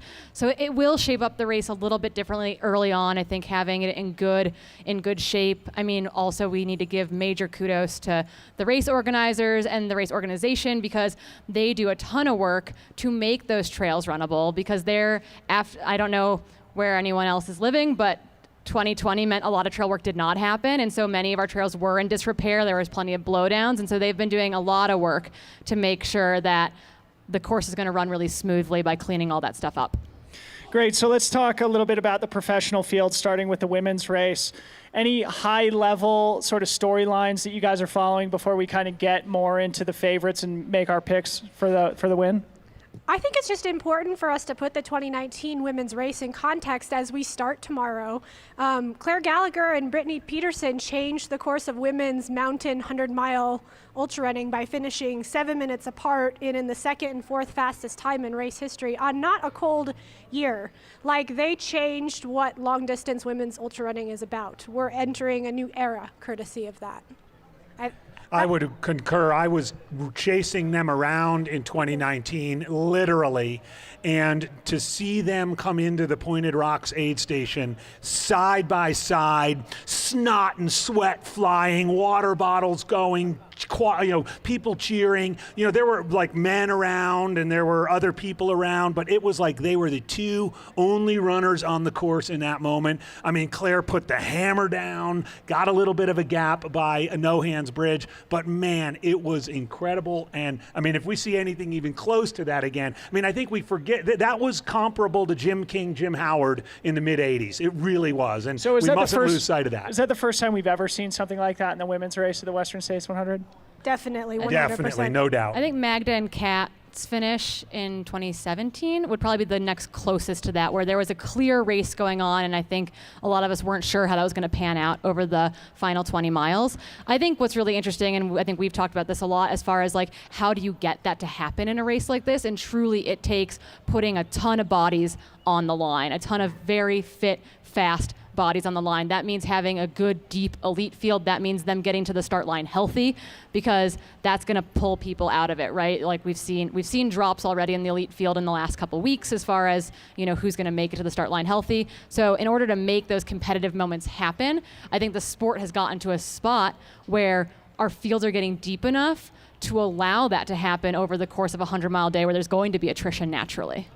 Agree. I think, it's just really important as we go tomorrow, with the understanding that while for the fans, having a race come down to 7 minutes at 100 miles, like that's the best show on earth. Like statistically, we're probably not going to get something like that again for another couple of years. So who knows, but that was fun. And if there's any women out there who want to do that again, I'm ready for it.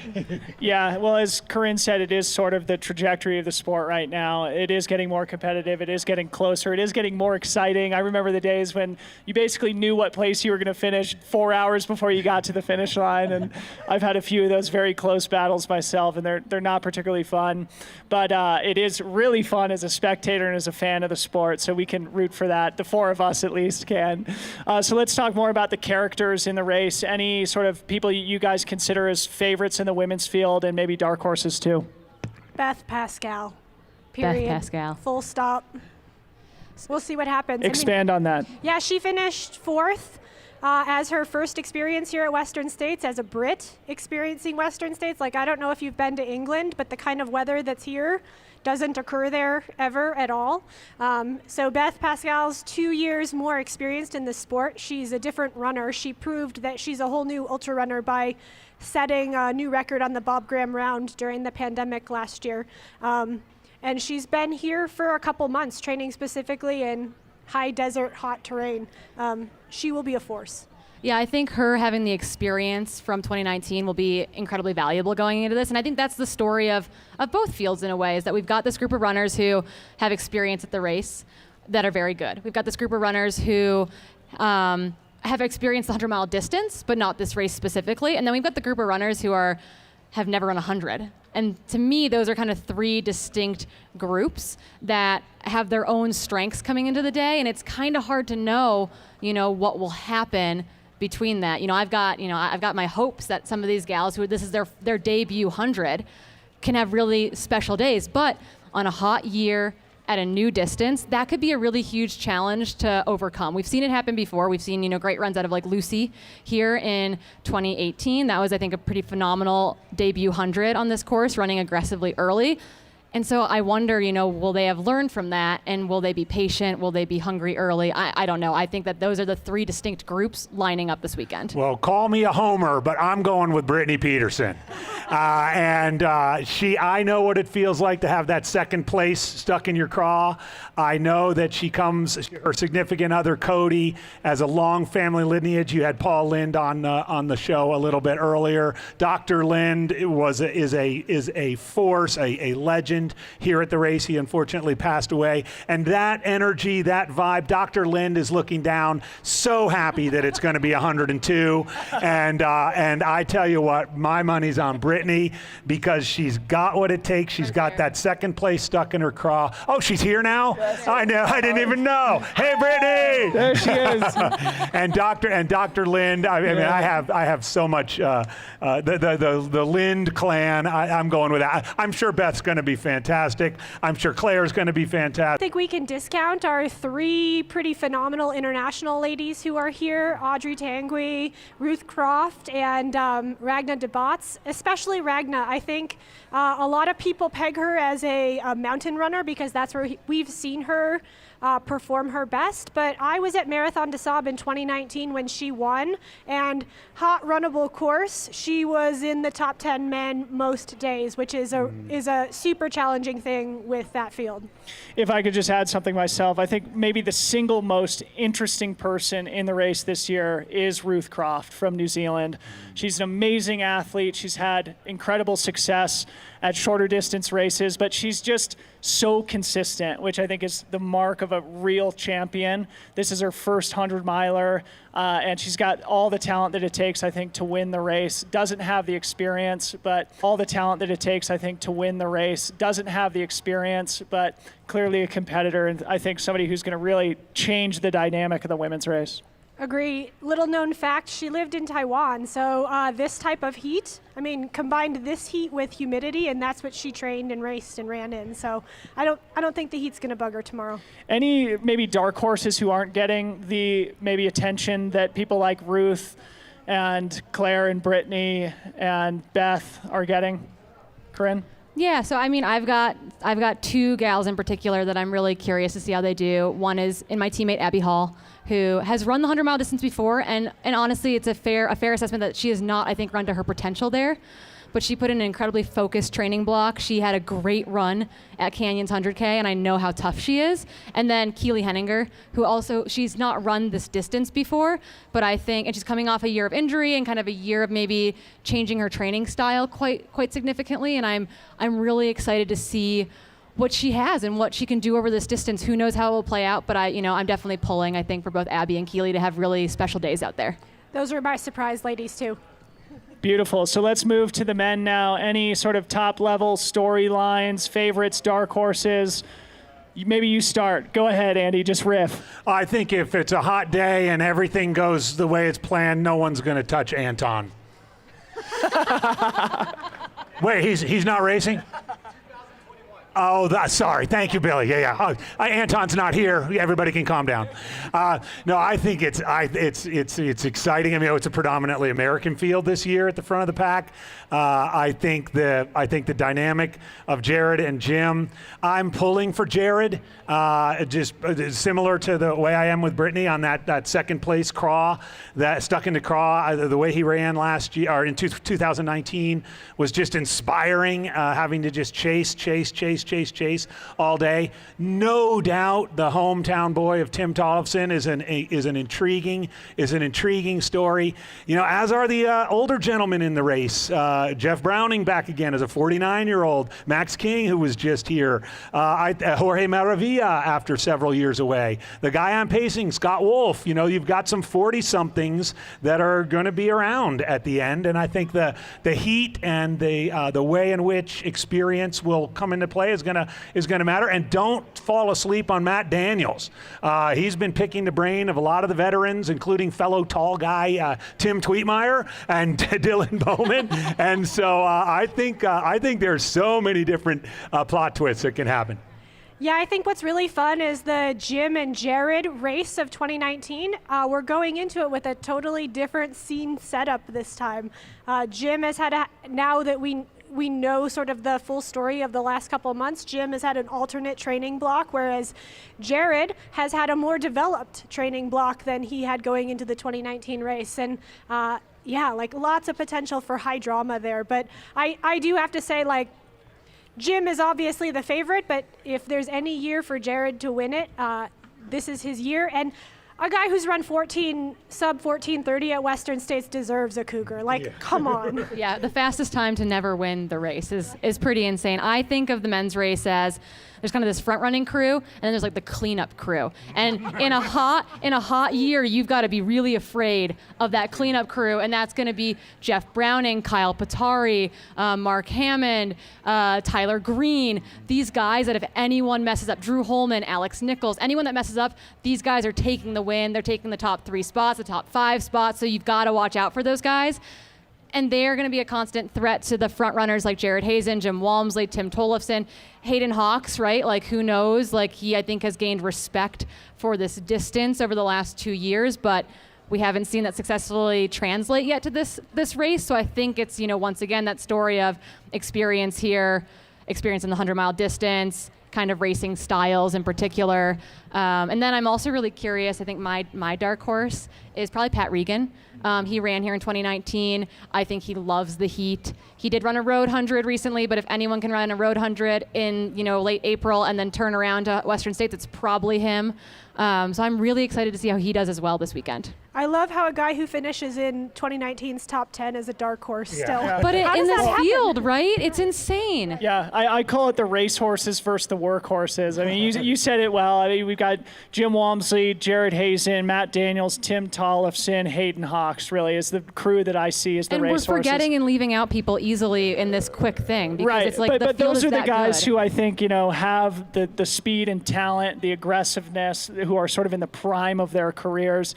And then we've got the workhorses, guys that you mentioned, Drew Holman, Tyler Green, Alex Nichols, Mark Hammond, who's been top 5 3 times, and, you hardly hear his name. Yeah, add in Eric Sensman and Steve Kirsch to that mix all of a Exactly, sudden. It's like, yeah. how do you fit all of these men into 10 spots? You can't, and the women's race is going to play out the same way. So I have a question. Obviously, Jim Walmsley has changed the game in the last 6 or 7 years, however long he's been in the sport. He clearly hasn't had the perfect lead up to the race training-wise like he has in years past. Is it possible to win Western States without a perfect training block? Cue any dozens of ultra runners who've had success at ultra marathons around the world. I think this sport has proved that there is no perfect way to train for running 100 miles. There are people who run 70-mile weeks. There are people who run 140-mile weeks. There are people who do high intensity, low overall volume. There are multiple paths to success. And yeah, I mean, I don't think that guy lost fitness while he was taking some time off running. Do you? I want to say that I think Jim may be coming into this better, may not be more fit, but better in his head. He started this race, every time he started this race, he was 100% confident, cocky, brash, Muhammad Ali, right? He's not coming in that way. He's coming in with a little bit of humility. I think coming into Western States, especially in a year it's going to be 102 degrees, it's good to have a little bit of humility. And he may not be in the lead at Michigan Bluff, and people might be freaking out, and then he might just stalk them down. Who knows? He might pull a Browning on somebody, right? So yes, he has done more. He has changed the sport, and I think he could change it again tomorrow. I think one of the interesting things is just the psychological component, because he gets so much of his confidence in the huge training blocks that he puts in over the course of 3 or 4 months at a time, and just coming in with maybe a little bit less of that confidence in his own preparation, I think might impact both the way that he executes his race and ultimately, his finishing place. I think the impression that I've taken away from having to, sit in the sun day after day and do these interviews, it's been a joy. But I think, we sat down with Hayden Hawks, with Jared Hazen, with Jim Walmsley, and I think, what I took away from all their stories, having been a part of the sport and a spectator and a racer, was that I was impressed by all of their maturity, and which is I think right, which has been earned and sought out and cultivated since each of them has entered the sport, and I think that bodes well to maybe not having a perfect training block going in and being able to take confidence from just like having grown into a different athlete or a different runner, a different human. I think he released some of his Strava data yesterday, and he still put in a 125-mile week with 42,000 feet of climbing. So, So he's ready for hard rock. So he's ready for hard rock, but it's like, Yeah. I think that I was blown away. Maybe it's my ignorance to some of their personalities, but I was really impressed with their composure and their kind of collected confidence, maybe quiet confidence, as opposed to, these kind of like cocky, brash statements. So I'm really thrilled to see what that looks like running. Yeah, I was just so impressed by the trio of Jared, Hayden, and Tim Tollefson in their interviews. They're all three in such a good place, and they all three have had no hiccups in their training, that I just feel like this is probably the most vulnerable Jim has ever been in this race, and it's just going to be really exciting. And obviously that's not to take anything away No from pressure. Jim. He's an absolutely incredible athlete and human being. So let's move on. Maybe let's make our picks. Who wants to start? Men's and women's winners, and maybe pick a time. I don't want to jinx anyone. I feel like me saying anything is bad You're luck. trying to be an objective journalist right now, aren't you? I'm biased towards everyone is really the issue. So commentary is going to go great tomorrow. Yeah. I think if I had, my perfect pick of the field tomorrow, I think that seeing Tim Tollefson win this I would probably be in tears at the finish line. I think doing that finish line interview would be insane. I think there wouldn't be a dry eye in the room. And then honestly, I'm really excited to see Ruth and see what Ruth looks like over 100 miles. What about times? I don't think it's going to be a fast year. I think that the women's winning time is probably not going to be below 18 hours. I don't think it's going to be. Well, I think it's going to be like maybe they won't be in the Kat Magda year. I think Magda was second with like a 1947. So it could be. I think it could be a slow year. I don't think course records are going to go down. I think it could be one of those years where they're all on course record pace at not at Michigan Bluff, at Robinson Flat, and we're like, oh no, that will deteriorate over the course of the race. So, I think the men will win in maybe a high 14, low 15, and then women's times will probably be. I don't know. I'd be impressed if they're 18:30 to 19 hours for the women's winning time. I got Jared Hazen in 15:15. So he's going to do almost exactly Timothy Olson's 2013 win with some chase going on. I think he gets a gap after Forest Hill. There's some people nipping at his heels up to Green Gate, and then he puts the hammer down in the runnable stuff. And I got Brittany just eking under 18, probably 17:58. Very similar to Casey when she won. And there were some front runners. Devin was here that year. A couple others that kind of went off the front. I think Lucy went out fast that year. So I see Brittany running a very similar race like that, just in the 1750s. I can't decide. For the women, I could really toss it up between Ragna Debats, Brittany, as well as, sorry, Beth. Yeah. Yeah, we've flip-flopped. We've lost Beth all of a sudden. You guys were like one word, Beth. It's the heat. Heat. I think the women's race is going to go further than the men's race in terms of it being decided later in the race. I could see the men's race being decided by the river crossing or by Green Gate. I would basically say exactly what AJW said. Jared, low 15s. I do think the women will turn out below 18, but we'll see. Hot take. It is going to be faster than we expect tomorrow, is my prediction. Okay.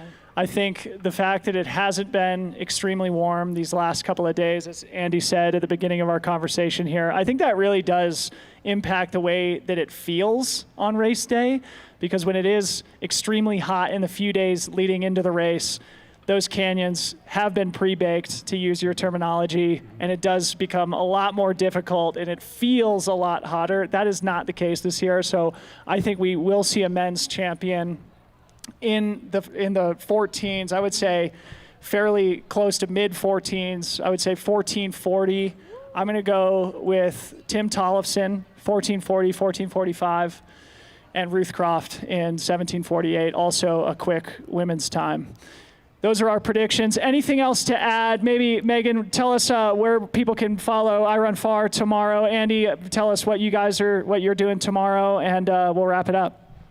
Sure, I Run Far is doing its live race coverage like we have since 2011 here. We're at about 15 spots in the course, planning to do coverage every hour to hour and a half. We've got about 25 people in front of computer screens and out on the course to deliver that coverage. We're excited. I'm excited to be back volunteering. This will be my 7th year volunteering. I'll volunteer at Duncan Canyon and at Michigan Bluff, and then do a little pacing and finish off doing a little announcing while Tropical John takes a break. But most of all, what I'm going to do, and I hope everybody here and everybody watching, they're going to be celebrating.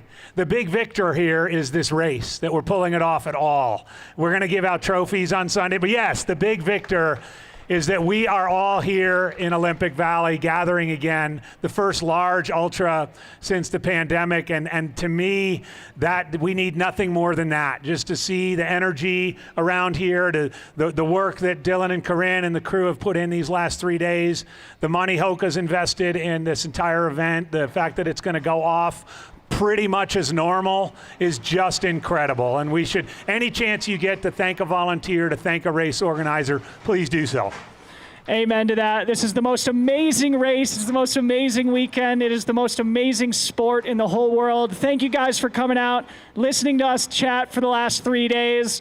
Thanks to the people on YouTube as well. You can find us on the Western States YouTube channel all day tomorrow, myself and Corrine Malcolm. Thank you to Andy. Thank you to Megan. Thank you to all of our guests. Thank you to Hoka. Thank you to Buff for making this all possible. We will see you tomorrow, 4:30 a.m. right here on YouTube. I'm going to get out of the sun. I'm going to kick my feet up. We'll see you tomorrow.